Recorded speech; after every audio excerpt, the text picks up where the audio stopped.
যে আপনি কিছু পাওয়ার জন্য এত কিছু করছেন,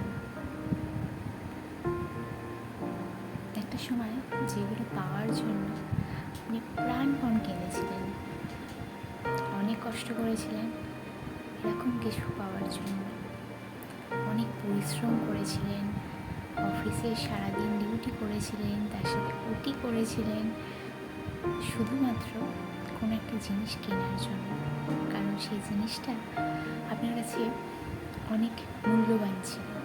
আপনি কেনার জন্য প্রাণপণ দিয়ে দিয়েছিলেন, কিন্তু অনেক কষ্ট করার পর যখন আপনি কিনে ফেললেন জিনিসটা,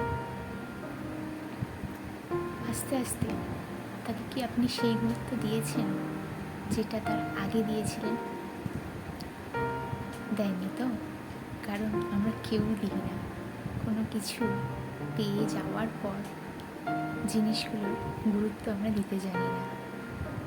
মাঝে মাঝে মনে করলে বিশাল দুঃখ হয়, আনন্দও হয়, এটা ভেবে একটা সময় একটা জিনিসের জন্য কত এফর্ট দিয়েছিলাম আমরা, আর আজকে দেখুন জিনিসটা পেয়ে যাওয়ার পর ক্যাজুয়াল আমরা, কোনো কিছুই নেই, মনেই হচ্ছে না একটা জিনিস কেনার জন্য এতটা এফর্ট দিয়েছিলাম বা একটা জিনিস পাওয়ার জন্য এতটা এফর্ট দিয়েছিলাম।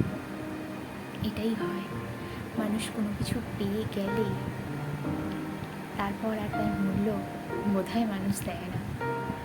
শুভ অক্ষয় তৃতীয়া, ভালো থাকবেন।